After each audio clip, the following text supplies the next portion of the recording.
Okay, welcome everybody. My third time at giving this a go. Thank you. Welcome, everybody from our panel and beyond to this session on Streets as the Milieu of Social Encounters. I am very glad to be a part of this panel as a very passionate street lover. Today we have 4 guests. The first one who will be speaking today is Hayrettin Günç. He's an architect and urban designer with NACTO Global Design City Initiative, which has a mission to promote safe, equitable, and sustainable cities.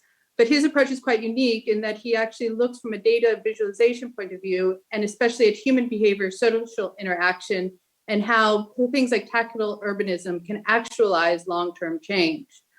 We also have Carlos Urrego from Colombia. He is an urban designer and an urban project coordinator with the Bloomberg Initiative of Global Road Safety.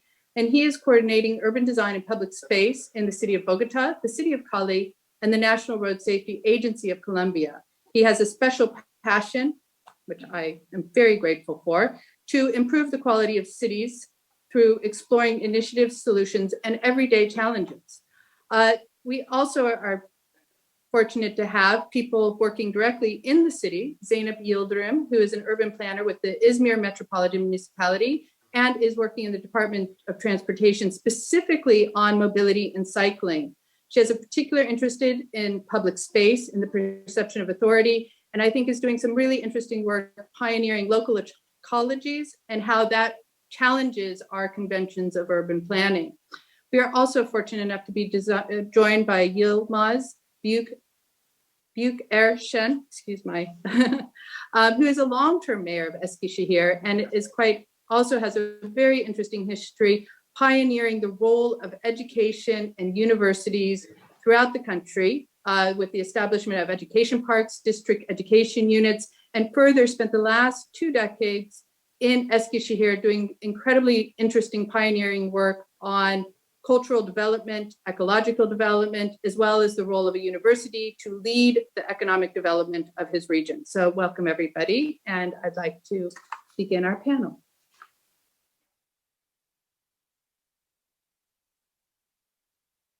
Hayrettin, we'll begin with you. All right, thank you, Alexis. Let me share my screen.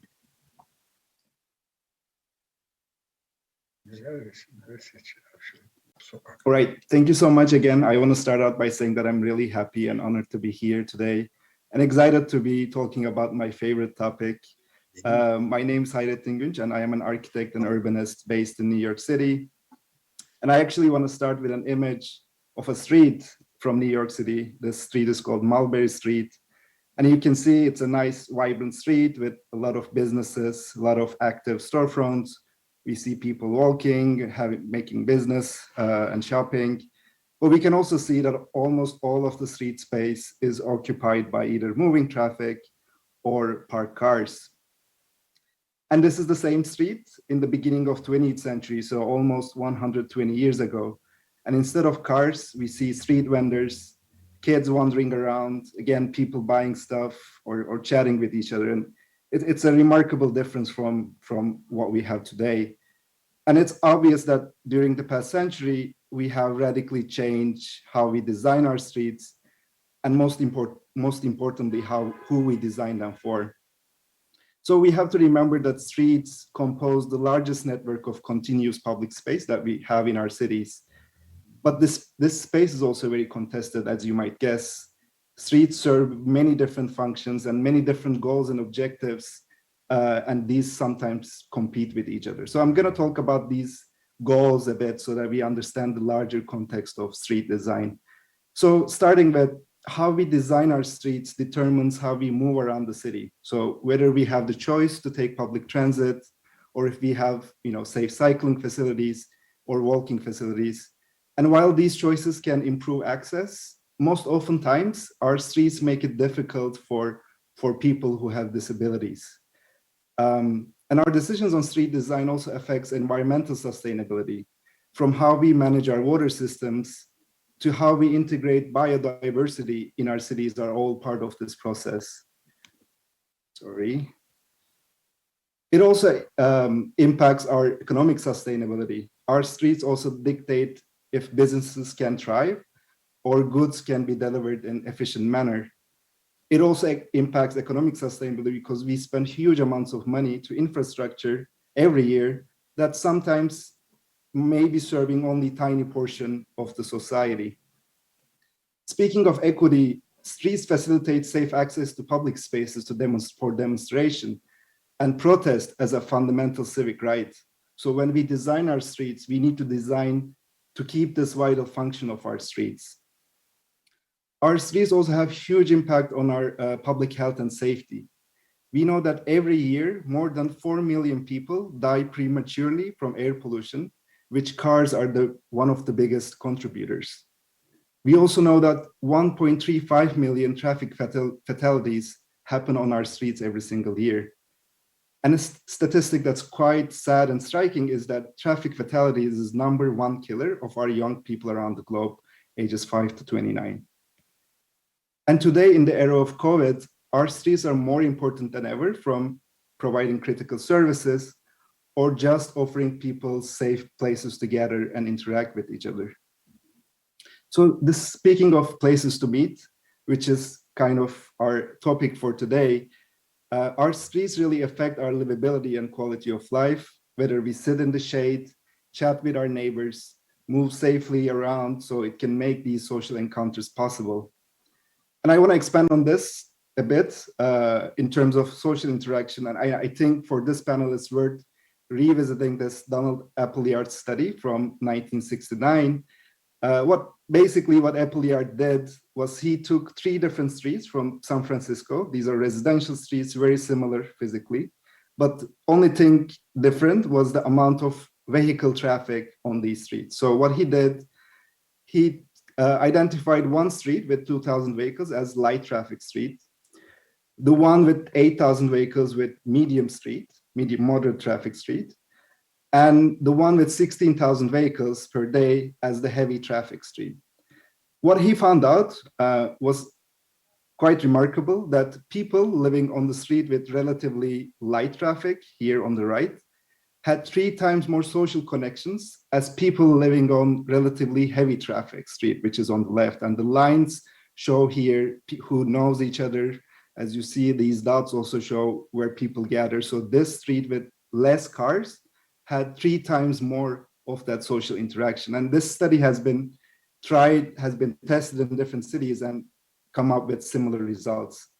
So going back to objectives, you can see it's a pretty hard job to balance these different goals, and oftentimes they are competing. But when we think about streets, we should think them in this larger context. Luckily, I've been working as a program manager in an organization called NACTO Global Designing Cities Initiative. And one of the projects that the organization worked on was Global Street Design Guide, put together collectively with hundreds of practitioners around the world. And the goal of this process to think about and put together a blueprint of how we should think about our urban streets and how we should design them that put people first. So this guide is now endorsed by more than 100 cities and organizations around the world. Proud to say Istanbul is on the list. I, of course, want to see Izmir and Eskişehir on this list. So this is an open call for the mayor and Zeynep Hanım. And we have translated this guide to Turkish with help of Marmara Belediyeler Birliği. And I'm very proud to be part of this process. I hope it's going to be useful for my colleagues.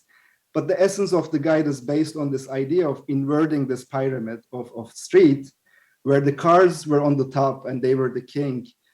But instead, putting people first and prioritizing our most vulnerable, our kids, our elderly, prioritizing sustainable mobility options, freight, and city services. And if we have space after that, then give it to the car. So that's kind of the goal and essence of the guide. And we try to illustrate that through showing what's possible, what are the potentials. And we know that most of street space is already built. So these strategies are mainly focusing on how we can retrofit them. So how we can transform the existing streets that we have and solve the problems that we face. And these images and publications are very helpful, but we want to take these publications from the desks of city officials and put into practice. And that's what we've been doing also. And I'm going to share 2 projects today with you. We work with different cities around the world, including Istanbul, and I'll share it in a sec. And I think these projects might be interesting related to the topic of today. Starting with this project, 2 years ago, we started working with the city of Milan in Italy to rethink this intersection outside a school facility. And as you see in this image, it's during drop-off and pickup hours.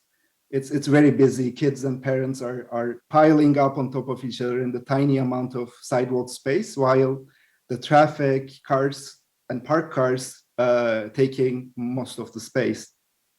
So we asked the question, how can we create a social space while improving safety of the area? So working together with the different departments and local stakeholders like school, the businesses, we came up with a design proposal that turned this intersection into this social space. And it quickly became a place where parents feel comfortable and safe enough to bring their small babies, interact with each other.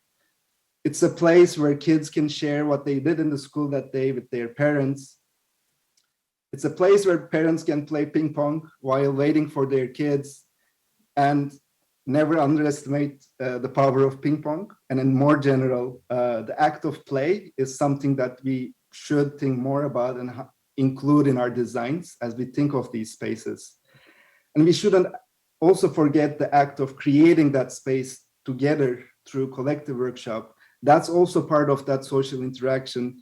It's an activity that brings people together around this common goal and really contributes to the long-term stewardship, so taking care of this public space in the long term. So from these busy, crowded sidewalks, we created this neighborhood plaza for everyone to enjoy. We have done a similar project in my hometown in Istanbul as part of the Urban 95 program with these partners. We worked together with Maltepe municipality in Zümrüt Evler neighborhood, again, taking this intersection to start with. And before the transformation, this area was mostly used for parking and sidewalks. Like lack of sidewalks created safety concerns. As you can see, people are walking on the road here. And the intersection was also along the routes of many schools. So hundreds of students every day were passing by this intersection to access their school facility. So similar to the previous project, we work with the municipality, we work with local stakeholders, we work with dolmuş drivers, muhtar, everyone involved in the project to turn this intersection into something like this, which is a neighborhood plaza. And we use very inexpensive materials like paint and curbstones.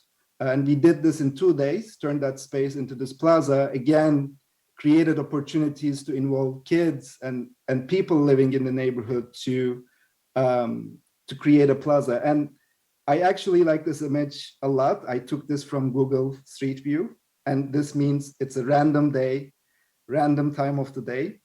And what we see here is quite interesting. We see a parent, perhaps with their kid, practicing to ride a bicycle at the plaza.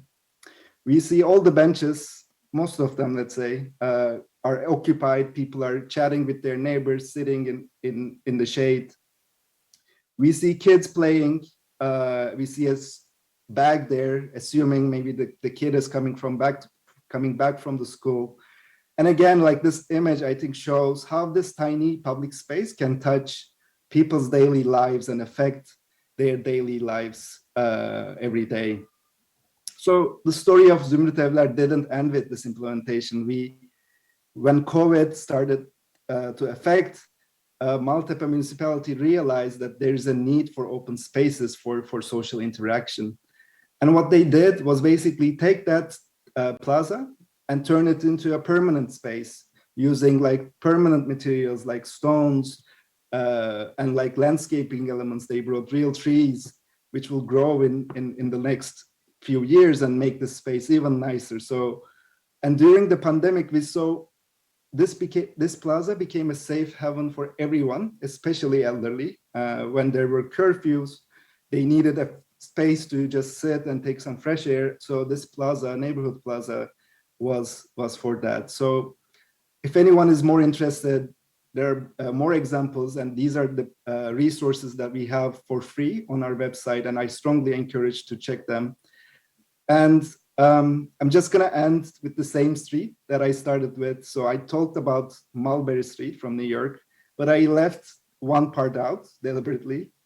So after the pandemic, City of New York started a program called Open Streets in order to allow neighbors to gather, move around in safe and protected from vehicle traffic. So this street was one of those open streets. As you can see here, it's a new environment, no cars and people just enjoying the space. So I'm showing this to emphasize that we can and we have the power to create these kind of spaces.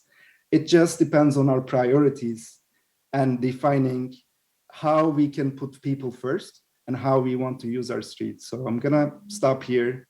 Thank you so much and looking forward to the conversation. Hayrettin, thank you so much for that. And while Carlos puts up his presentation, I think one of the things that I find so exciting about you talking about is the act of play, and that play is lifelong, that the older community took it over, and that we often forget that at all parts of life, we need that time to play. I also thought it was really interesting that NACTO is so committed to putting their resources online and making them accessible and making them free. And I'm assuming they're going to be putting them in Spanish and other languages as well. And maybe we can have a little bit of discussion about putting tools and resources in everyday people's hands at the end. So Carlos, I let you go. And let's try to stick to our 15 minutes. Hayrettin, read a very good example for us all.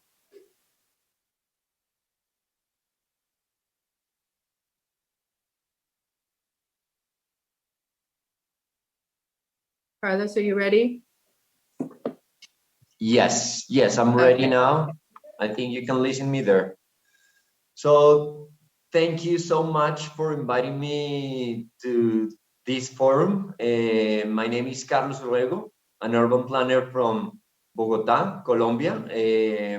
I'm part of the Bloomberg Initiative for Global Road Safety here, and I'm the Urban and Public Space Project Coordinator for Colombia. And today I will present to you a couple of cases from the city of Bogota and the way that here there's like a whole momentum about like street transformations that are going or shifting from a car-oriented to a people-oriented perspective.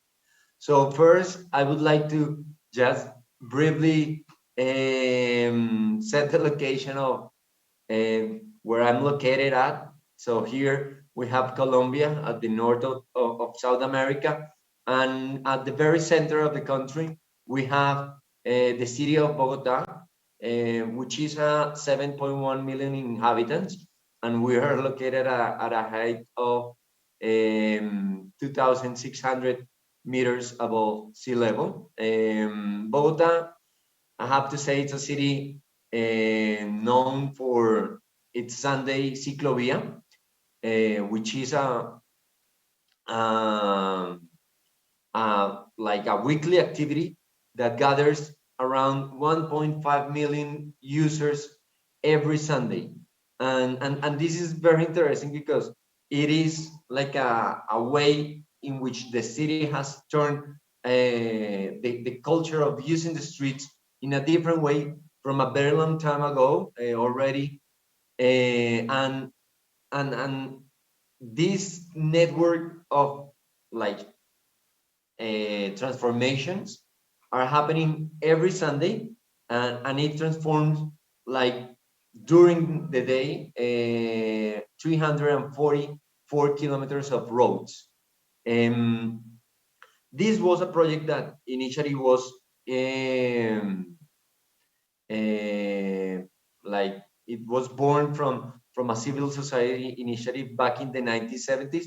So in a way, it is like something very special that has like motivated a lot of things in terms of public space here in the city now. So one other thing that Bogota is well known for, it's for its Transmilenio BRT system, which is a mass transport system that moves like about 2.5 million daily trips. And of course, we also have the the cycling network of the city, which is about 550 kilometers length. And during the pandemic, it was increased by 170 kilometers more.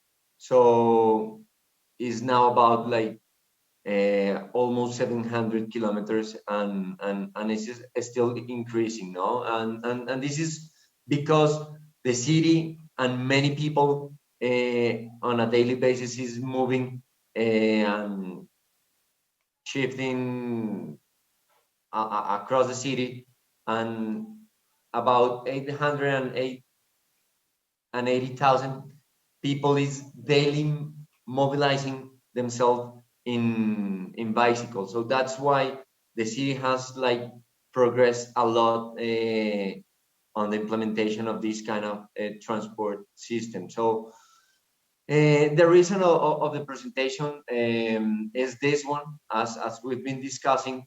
The transformation of streets, it's something that has gathered momentum in the city of Bogota, and in recent years, probably in the last two administrations, we have seen like a lot of interest from the city in trying to repurpose the use and the meaning of streets as encounter spaces, and in the midst of this like mindset transformation that we have seen in the city of Bogota, in the previous administration, there was an initiative in collaboration with the Bloomberg Initiative for Global Road Safety, NACTO, GDCI, and especially a project led by the Transport Authority of the city, these Plazoleta programs, which is a program that is intended to create safer streets for all the street users, and that had an impact in terms of a citywide approach to about 10 to 12 projects around the city. And most of these projects were related to street transformations, no? Like the ones that we were seeing in the previous presentation. These also were meant to impact the quality of life of people on the streets by shifting the way we were using and distributing the space on the streets. Now, with a more focus on the needs of communities, and there was also like a clear intention of turning like empty spaces or not active for the use of the ones that are using the streets like more in a daily basis in local environments as the local communities now. So I mean, there were like two basic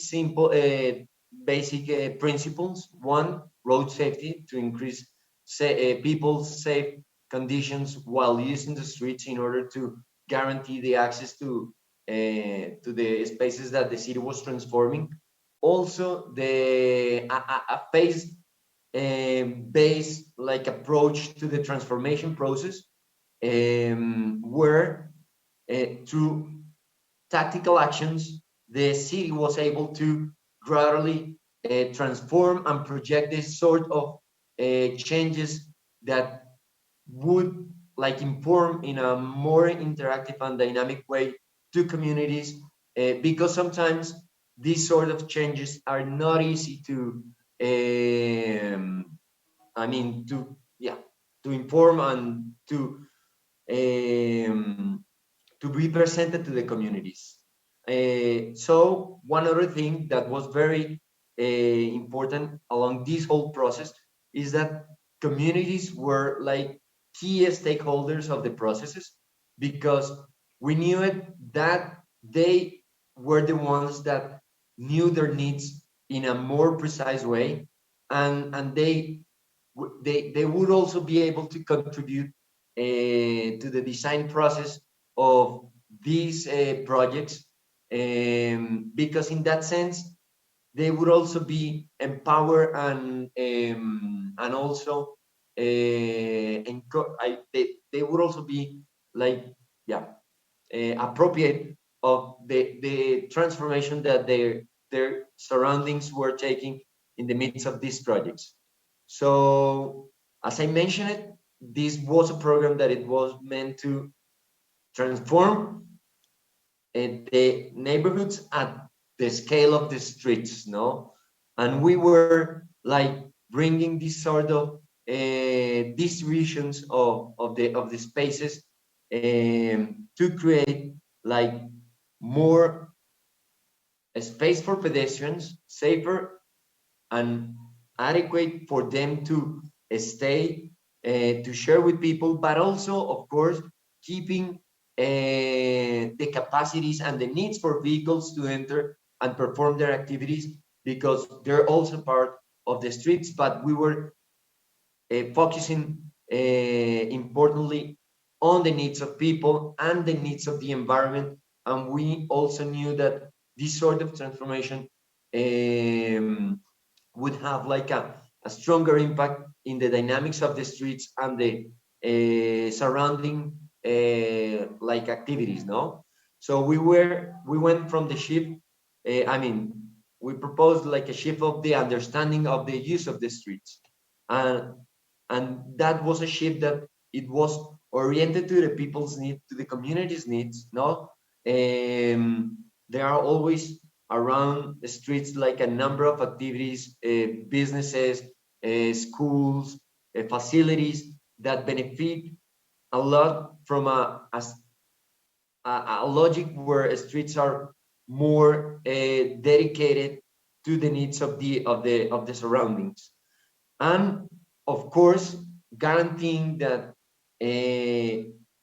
streets should be safer for everyone. It would imply that they would also have like a stronger use and appropriation from the community, and these sort of improvements in some cases brought up like up to 100% in reduction of injuries and deaths, which is something very important, while considering that it's not only about the adequation of the public space for people to stay, but we also need to guarantee that our children, our elders are having like easy possibilities to move around the streets.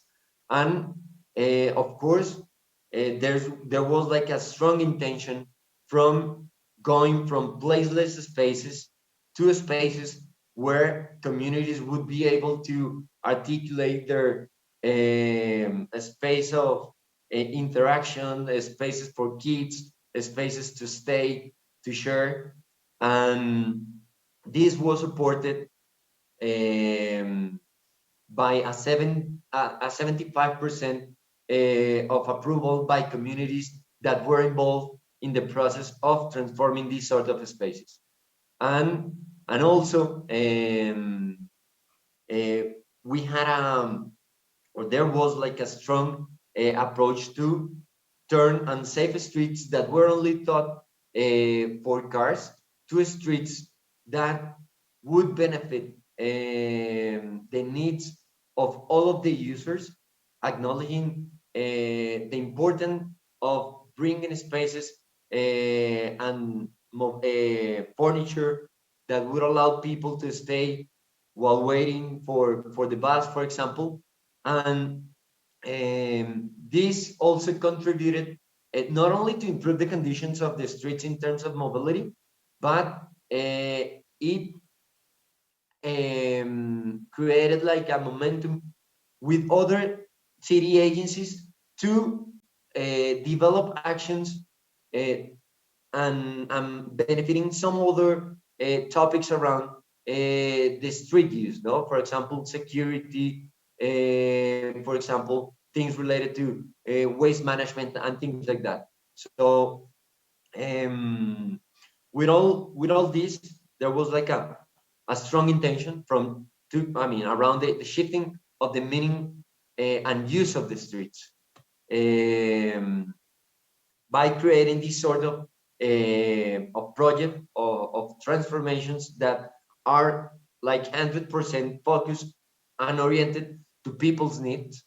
And along this whole program, more than 18,000 square meters were repurposed for the well-being of communities. And this is about, in terms of scale, it's thinking that about 42 basketball courts, the size of 42 basketball courts were created in terms of public space to approach the needs of communities. And another case that I'd like to present today, which is going to be very brief. Carlos, yeah, okay, 2 minutes, okay. Yeah, 2 minutes, thank you. It's this evolution of the process. Now the city has introduced all these guidelines into the urban development ordinance, like territorial plan. And for the next 12 years, the city will implement these sort of projects in a proximity urbanism based approach to transform larger neighborhoods at the level of the complete neighborhood with these sort of interventions, and with the aim of impacting in the long-term transformation with capital actions that will transform the needs of all the communities around. So teşekkürler, and thank you for the space. Carlos, thank you so much. I think what's exciting for me to see as we wait for Zeynep to bring up her presentation is kind of how you punctuated the end, is how do we not just scale these projects up, but actually look at the interconnectedness of, that 30% of our cities are streets, and these are public lands and public spaces. And that integrated process that you started to look at for the long-term planning looks very exciting to me. I'd like to come back to that towards the end.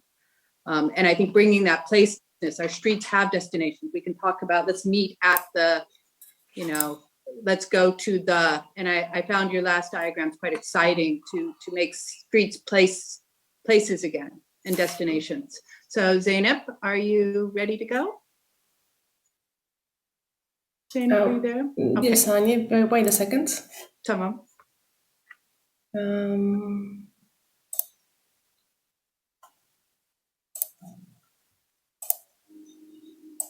So I think this case study will also be exciting because I think it's quite explicit again to a city struggling with this next stage of how do we retransform our streets. So here we go. Zeynep, are you ready? Yes, I'm ready right now. And I will be in Turkish. I will do my presentation in English, Turkish.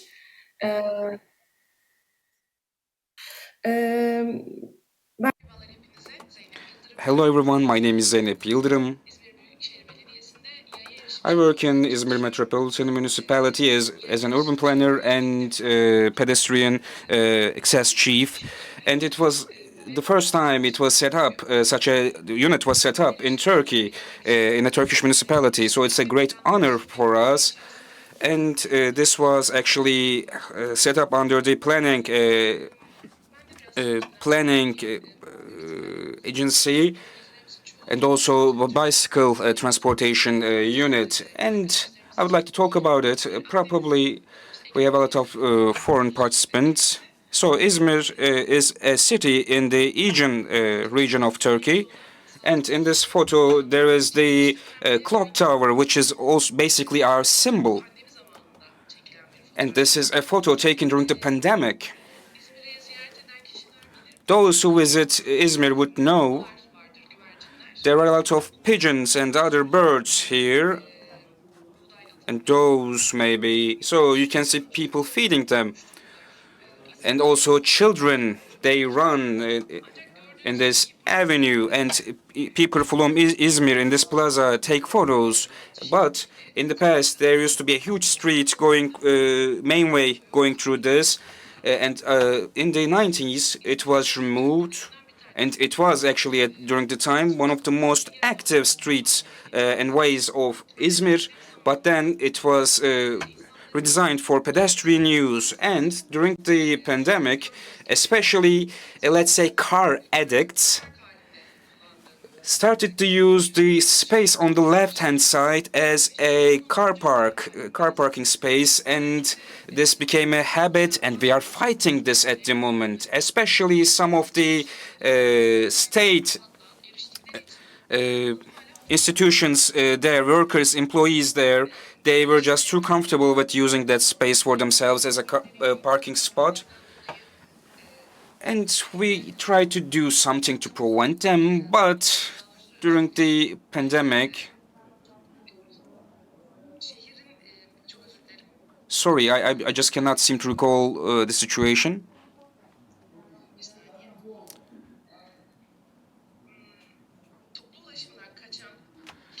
People who try to stay away from public transportation really started to use their cars more and more, and this, as a result, started to harm, damage public spaces, and cars started to occupy public places. And at the end of the day, if we ask the question, who do we design and who do we create our cities for? I think this is a very important question. This is also taken during the pandemic. I shot this photo myself, somewhere near my neighborhood. So when a street doesn't have any people in it, we can clearly see that they are designed for cars only. So we are only designing them in line with the number of cars that would use the street or the way, and that's how we basically produce the sidewalks as well. So there is someone walking on the right side, as you can see, and we leave them the smallest of spaces to walk on, unfortunately. And during the pandemic, the situation there, I think we all felt the situation, because we could see some special unfortunities. We could see some people who earned higher, who were more comfortable. They started to go on the streets and started to share some photos or videos of themselves on social media. I think globally it is the case. And when people ask them, why are you outside? They said, no, I'm in a lockdown, I'm at my house. But that was not the case. So I think we now remember and recall the importance of such public places much better. And these physical spaces, I think they tend to imitate social spaces. We make them that way so that they can actually give you opportunities to socialize.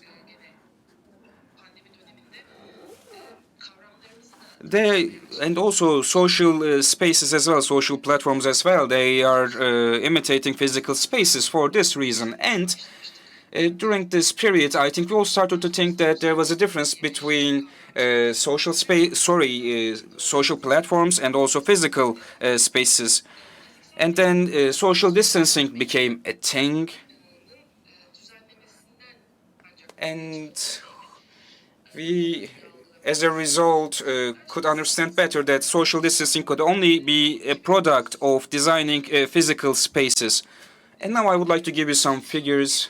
This is a 2030 projection, a scenario, and we actually did our transportation master plan in 2015. And in the scenario, we projected that vehicle use would get much higher, and in the final scenario, we would seek out, we would strive to keep it to the level that was present in 2015, and maybe even lower. But with the pandemic, we must reconsider things, because just like Hayrettin Bey showed in his presentation, the photo of what was 1 century ago and what is now, the difference is very stark. It's very shocking. And 120 years ago, as you know, we talk about horsepowers in terms of cars, efficiencies are also performances. So 15 kilometers per hour was the general speed that were carried out for carriages carried out by two horses. But now cars in our big cities can go with maybe 21 to 22 kilometers per hour, which have the capacity actually of 100 kilometers per hour. So I think this is a very important figure, a very important example. While we have these incredibly strong cars, we cannot use speed because of the traffic and the congestion. And due to the traffic and also the speed and the accidents, 6 planes worth of people die each day. And most of the time we only see this in local news. But even, let's say, only one airplane crashes or has an accident, all the media outlets globally make their news on it and say their minds about it. So I would like to say that maybe I started to think that maybe it is because airplanes are more expensive to use, and we must also reconsider our car addiction, automobile addiction. So on average, our cars stay where they are for 11 hours a day. So while we are creating these public spaces, we are actually doing our best just to create ways and streets for vehicles that would stay in place for 11 hours and on average would be used for only 1 hour a day. And I think this is very absurd. One of the most important gains during the pandemic were the bicycle ways for us and for our foreign guests right now. This was actually a call for a public meeting, for a social meeting, because and then there was actually some tension rising among the people after we announced our plans. People started to riot after we announced our designs for the bicycle ways, and they went all the way up to the mayors, etc. But the thing is, we are an institution that knows very well that in order to change social habits and public habits, we must be able to change physical settings and physical designs and public spaces, because we know that we can actually use these values to change and influence the ideas and perspectives of people. And these are from our master plans and main plan. Some intersections for the bicycle ways, but for people to be able to accept, internalize these processes, and also to be able to make them understand that we are doing these for them, for their sake, we must be able to live behind our car addiction. And this is what we are trying to relate to them with experience and also information sharing. This was from 2019's EU Mobility Week events, and this was last year's event, it's City Without Car event, and Gazi Osman Pasha Boulevard, a big boulevard with trees in it. We closed it for traffic for 1 day, and these were the results we had. I mean, look at all of this green space, and just out of the picture is the asphalt, and with the grass we put on the asphalt, we had a whole different outlook and whole different image. And people are playing badminton here, I guess bankers, I mean, at the end of the day, they are business people. And during lunchtime, the street was full to the brim with people. And with this grass, we could come up with a playing ground, And within this one day, I'm very sure that those people who couldn't know where to park their cars or who had to walk just a few more blocks, we would be getting emails and phone calls. So these are from 2019 as well, the photos. And also, alongside all of these,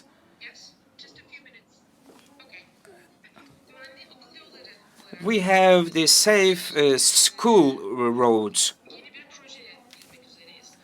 We are about to undertake such a new project. So the red spaces, unfortunately, are the places where the pedestrians and vehicles get into accidents, and these are usually populated around school areas, unfortunately. And I had another photo which was very important. Sorry, I just cannot seem to find it right now. Anyway, the school spaces, we are designing them so inefficiently that, just like in the examples we had seen, with the smallest design, I mean, even by just putting down the smallest of barriers, we are falsely assuming that our children are safe. And our project was developed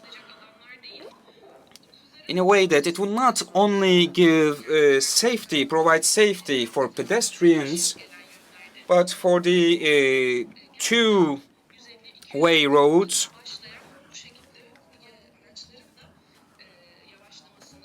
we would make vehicles and also riders slow down 150 or 200 meters before coming to a school district or school space. And also on the 6th of October, we have I'm Walking to School program. With this, we are making our children walk to their schools. And from the panelists, just like the panelists spoke before me, these encounter spaces, especially for disabled people, we are very behind on such projects. And to be able to actually inspect these, we must create areas of activity, and we must give them access, starting from public transportation spaces to streets, etc. We held inspections there. And these are actually very simple, very small applications and efforts. I mean, creating a ramp, maybe escalator ramp, these are very simple solutions, but they are very important for those in need. And we are working with different networks, Walk21, ITDP, Walk to School Day, the Zero project. Like I said before, they have projects on accessibility, and the European Mobility Week. We are always promoting its celebration, and this year we try to implement 30 different districts into this program in Izmir. If I have a few more minutes, I would like to actually share a video work with you. Video. Yeah, we have about a minute, if you could, Okay. please, Thank a you. minute long. Maybe we can cut it after a minute.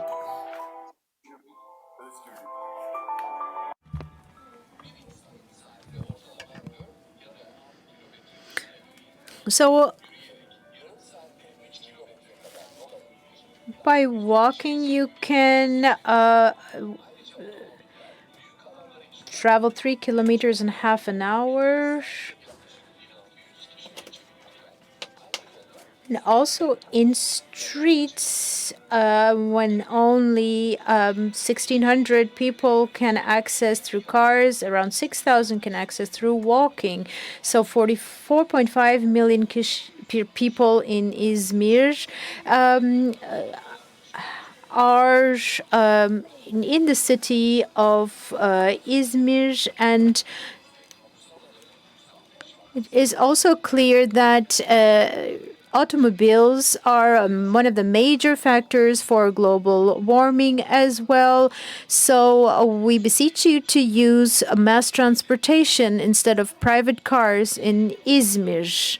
And in Izmir, only 19% of all voyages are done on foot. Let's raise all these percentages. And thank you very much.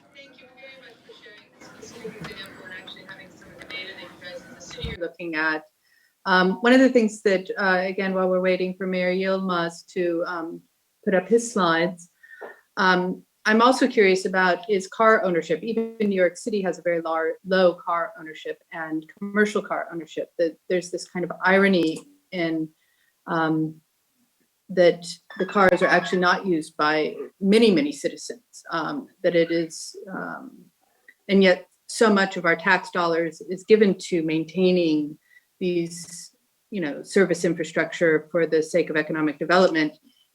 And I suppose a question I put out to everybody also towards the end is, as we collect data on community engagement and as we collect data on walking, I wonder how much data we're also collecting on economic development, that as that footfall is greater, how much better do those businesses do and how much more are they able to do time-based use of their services, like getting, the produce to the market on the street if it's closed.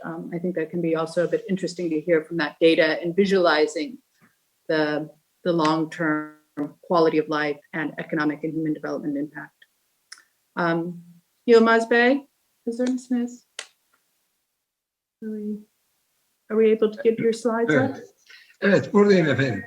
Okay, well, I'm very curious also to introduce in that long-term policy, you've been working on long-term policy of human development, educational development, access to social infrastructure, how cities can become hotbeds of cultural production. Eskişehir by far always gets qualified as one of the more livable cities of Turkey.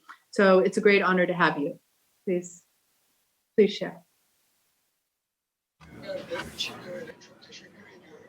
Thank you. It is similarly a pleasure for me to be here as well. And I would like to start my speech with my few comments to the Marmara Municipalities Union. And I see how wonderfully the other panelists have presented their views with strong visual content as well. But when I was being invited to this meeting by the Marmara Municipalities Union, I just was told that I was going to make a few comments on street safety, and that was it. As you know, since 1994, 24 years, I have been acting as mayor uninterruptedly by being elected for each term since then. I have dozens of, maybe hundreds of, please don't think I'm overestimating, projects that I've already put into application in Eskişehir. I had videos and photographs from them.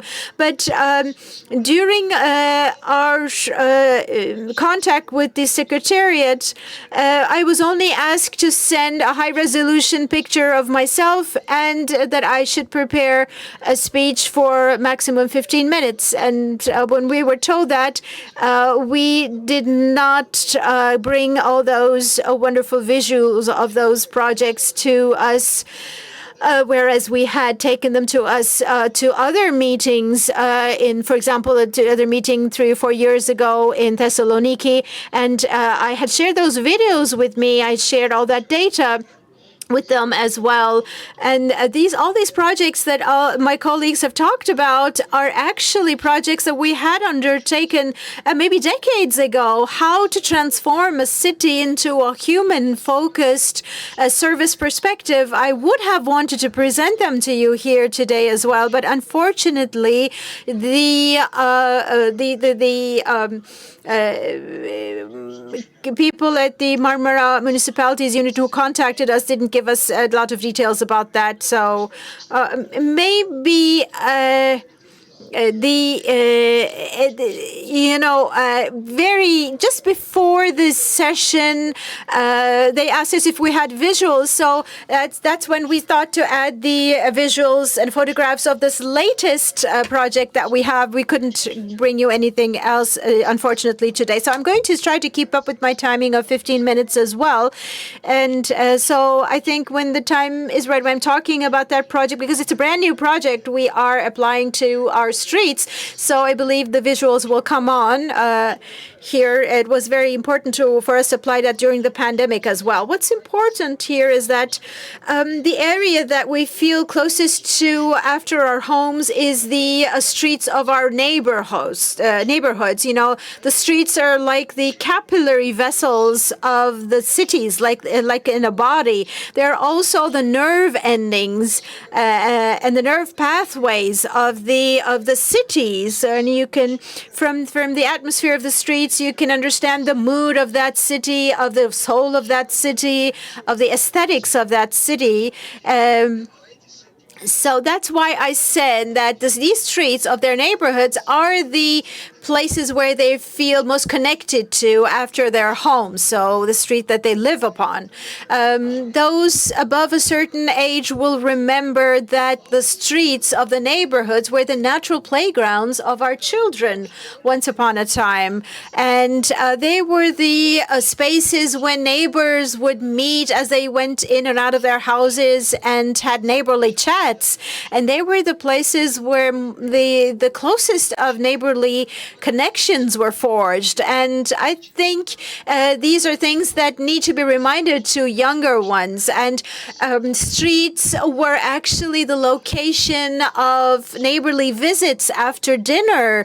And I think most recently, the streets have lost this quality because of the cricket urbanization, and people have started to be alienated from each other, and the empty spaces, empty land plots on the streets were filled with skyscrapers, high buildings, and car parks became common. And on the sidewalks, they started parking cars.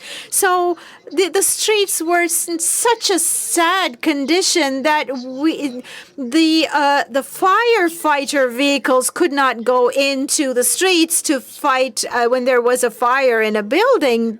These is problems that all the cities in Turkey are faced with. Now, and even in my city now, we have such problems in spite of all their efforts for transformation.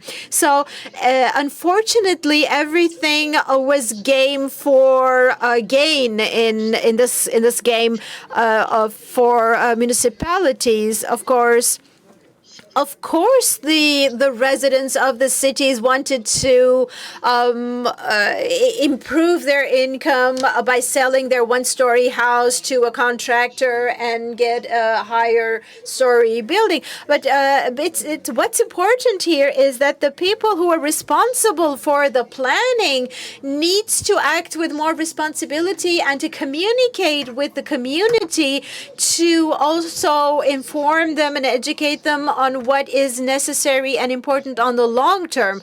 When that is not the case, and unfortunately the cities and especially the streets are losing their identity and becoming in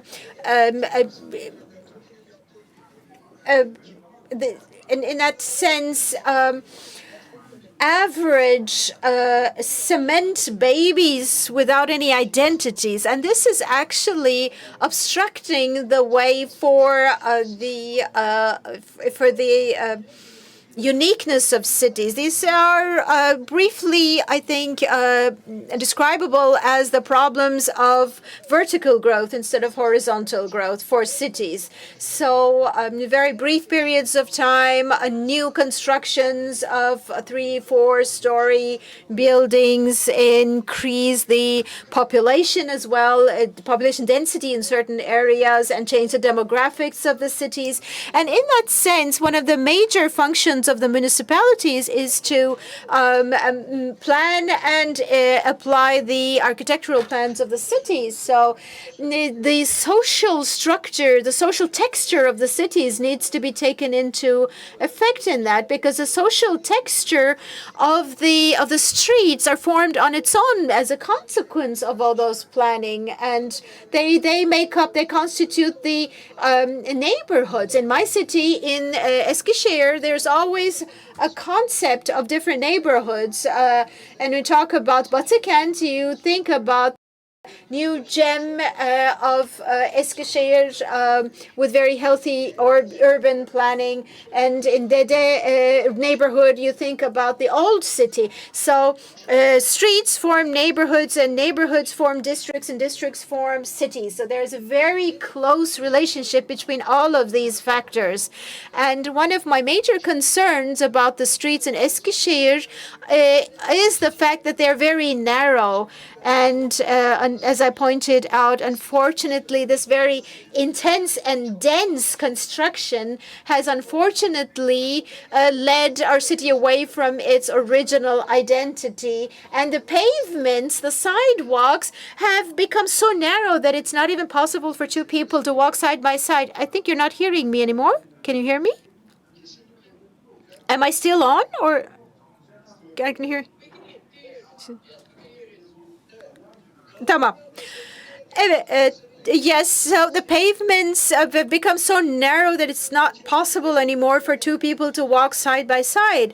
So this is sort of like, the constructions are taking over the pavements. They are actually occupying the pavements for other issues. As a municipality, you cannot make the existing land plots public to broaden the pavements.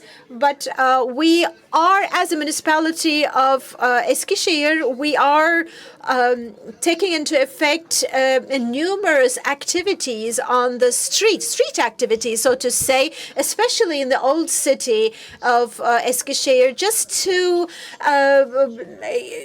enliven the streets, to get to know each other during those activities, and to bring a social richness to the texture of the city, street activities, street basketball, street concerts, and during the summer, movies on streets, and we have dances and even theaters on the street in Eskişehir. And I would also like to point out at this point that in a major part of the streets of Eskişehir, we are also making way for a lot of animal shelters for our animal-loving citizens. And usually in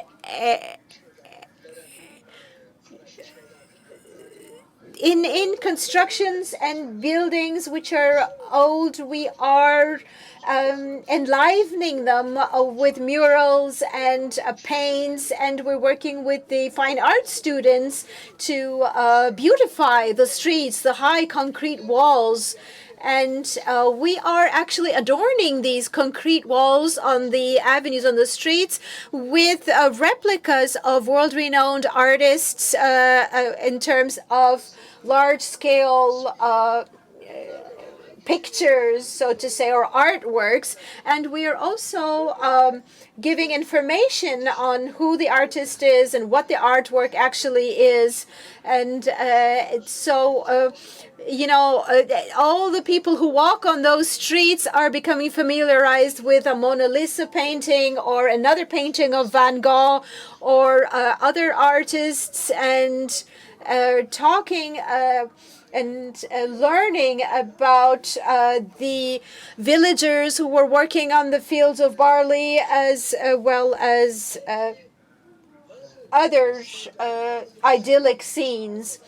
And they may even be motivated to do further research on some of the artists that they are interested about, or maybe they're just going to explore and discover Turkish painters like İbrahim Çalı or similar artists when they see an oil painting by him, and they may even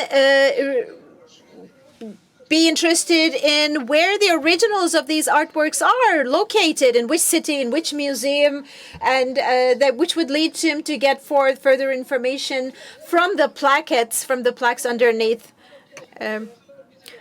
Thank you very much, Yilmaz Bey. We might maybe wrap up. We have little time left.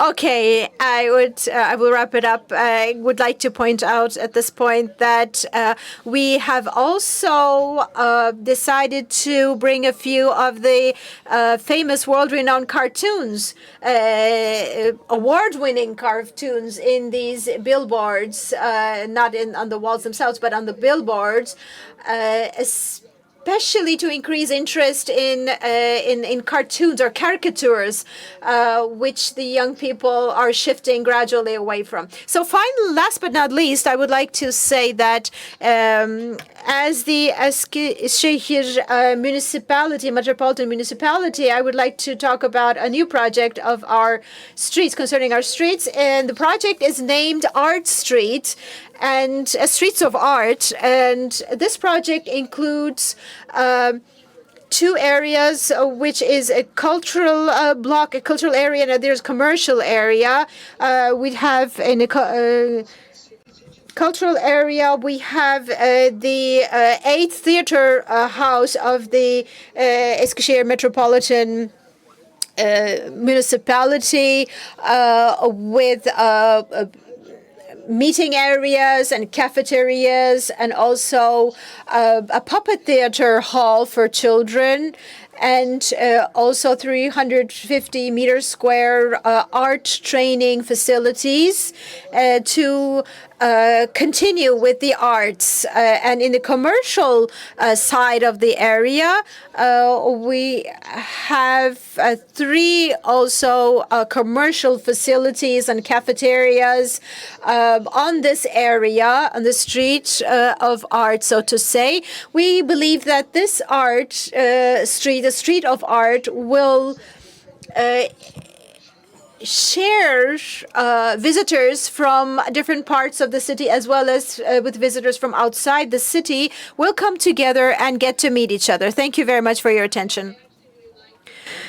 It as streets as a place of cultural production and the experiences, as the panel suggests, it's a place of social milieu.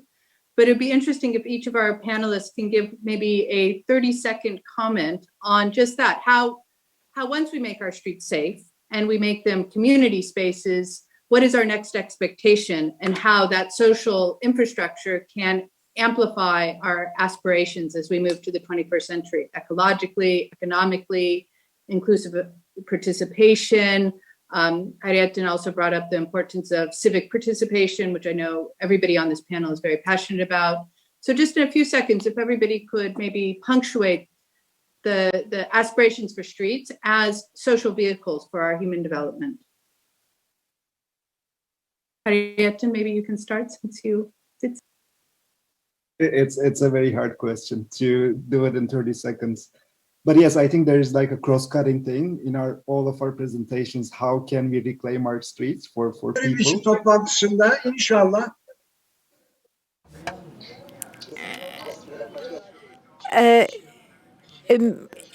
In our next project, I hope we will be able to come together with the with our visuals as well, because I'm a politician and also an academician. When I start talking, I have difficulty stopping, so and summarizing in such a short time. So if I were to talk about all my projects, I think I would have taken up all of the time. So I would just leave it at that, and especially due to the time limitation of 15 minutes, I'll just stop here for my own behalf. Thank you.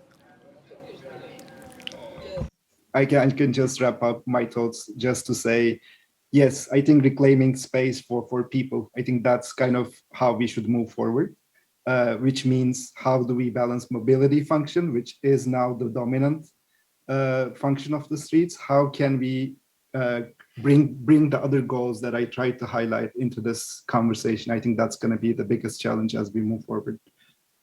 Carlos, 20 seconds. Thank you. So I would say probably a key challenge is bringing communities into the planning process of these sort of transformations. I mean, it's important to expand the discussion farther beyond the planning desk. I mean, you know, like the technical approach to this, as would be communities the ones like approving and informing better on what would be the impacts, the positive impacts, I mean, by these sort of transformations to their surroundings. So this is probably a good thing to have in mind, and it's challenging to Zeynep, bring sorry. people Let's into the let's have discussion. Zeynep. 10 seconds Zeynep. 10 Tamamdır. saniye.